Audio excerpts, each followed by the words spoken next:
saxaafadda madaxa bannaan iyo ta dowladda ay joogta labadaba wuxuu runtii hadalkaygani uu daaran yahay doraato golaha hawshii ka dhacday runtii waxay ahayd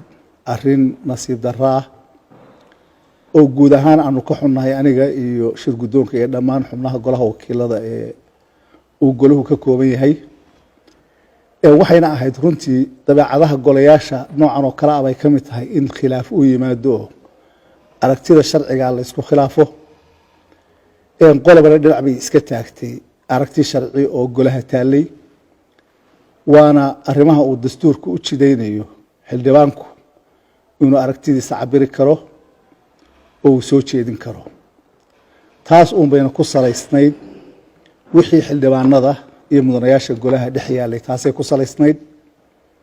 waxayna ahayd runtii intaas uun ay ku dhammaato waxa yimid uun oo runtii dheeraadka ah waxay ahayd qalalaasihii yaraa ee amni ee meesha ka dhacay wuxuuna ku yimi isfaham darro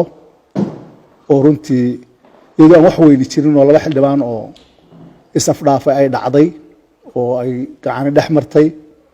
si badanna loo dhammaystirayey karayey in ciidamada amniga qoladii u joogtay goluhu ay cabasho gudbiyeen oo taliskii guud ciidanka u gudbiyeen taasayna ciidankii kale ee boolisku ku yimaadeen waxayna u yimaadeen runtii arrin amni uuno dee warwar ay qabeen oo golahu waa golo xasaasi ah waa golihii xeerdejinta ee dalka saameyntiisuu leeyahay markaa laftigeedana warmaqabtadii uunbay ka dhacday buuqii kale ee ka dhacay meeshuna isfaham xumadii iyo iyadoo aan la is ogeyn oo aanu jirin wax maaragtay communication oo u dhexeeya labada qolo ayaa keentay in uu dhaco xoogaagii qalalaasaha ee halkaa ka dhacay runtii guddoomiye ahaan iyo shir guddoon ahaanna aad baan uga xunnahay waxaanu runtii ka xunnahay iyadana cid kastoo wax ku gaadheen halkaas oo ay ugu horeeyaan ciidamadii amniga wixii dhibaato ahee gaadhay xildhibaanadii golaha wixii dhibaato ahee gaadhay iyo ciddii kale ee ama ha noqoto saxaafad ama dadkii kale ee goobta joogay wixii dhibaatay soo gaadhay aad iyo aad baan uga xunnahay waxayna ahayd un keliya in isfaham jiro oo ciidanka guud ahaan amniga waxay ilaalinayaan golaha iyo dalka labadaba bay ilaalinayaan iyagana inay aanay dhicin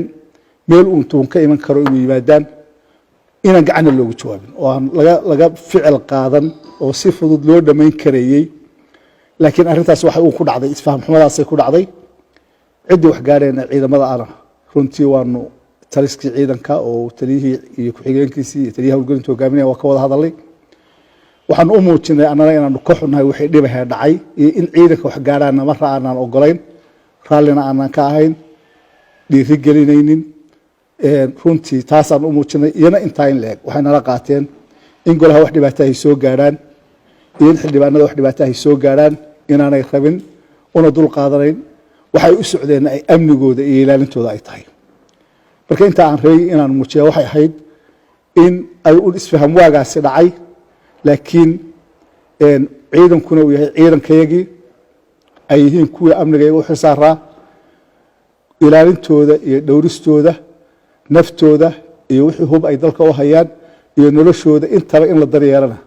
ay waajib wada saaran tahay hadday tahay madaxda qaranka oo ay xildhibaanada labadii statetka halka fadhiya ka mid yihiin ama shir guddoon ha noqdeen ama xildhibaan ha noqdeene iyo haddii ay noqoto guud ahaan shacabkaba waxaa runtii ay noqon doontaa oo iyadana aanu si fiican rabaa inaan u caddeeyo xildhibaanadu inay u dareemaan in ciidamada amnigu ay yihiin ciidankoodii oo mas-uuliyaddi ka saaran tahay ilaalintooda iyo dhowristooda ciidankana ay uun ogaadaan in xildhibaanadoodu ay yihiin dad xasaanad leh dhowrsoon qaabka ay ula macaamilayaan iyo haddii uu ixtaag dembi dhaco qaabka ay ula macaamilayaan uu noqdo qaab u qalma xasaanadooda iyo dhowrsanaantooda dabadeedna uu halkaa ka dhasho ixtiraam mutabaadila oo labada dhinacba dhex mara uu ka dhasho laakiin wixii isfaham xumaa ah meesha ku jirayna runtii waanu ka saaray oo taliyihii ciidanka waanu ka saaray amniga cid baa iska leh ciidanka booliska iska leh iyagaana mas-uuliyaddeeda leh wixii kale ee golaha iyo hawsha ka socotana golaha iska leh waxaana la rabaa cid baa wada xidhiidhaysa inaanay ciddii aan isgaari karin inaanay isgaadhin oo wadadeeda aynu u maro qolo walba ay u marta baa loo baahaya insha allah intaa markaan ka gudbo buuqii golaha ka dhacay waa sidaan idiin sheego dabeecadaha golayaashay ka mid tahay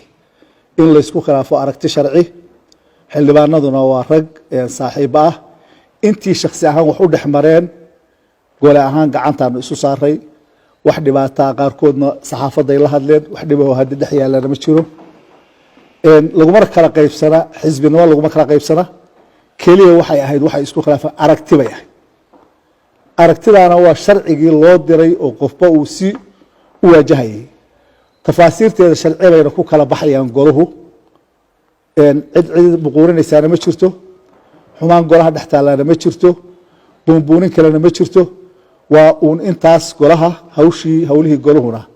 ee wixii dhexdooda yaalayna golahu isagaa dhammaysanaya oo si wanaagsan u dhammaystiraya shaqooyinkiisii caadiga ahaa day to dayga ahaana isagaa usoo noqonaya oo golahu ku soo noqonaya intaasuun bay ahayd marka waxaan jeclahay cid kasta oo arintaa ka samaysay ama buunbuunisay ama laga yaabo inay xog uga baahnayd oo doonaysay inay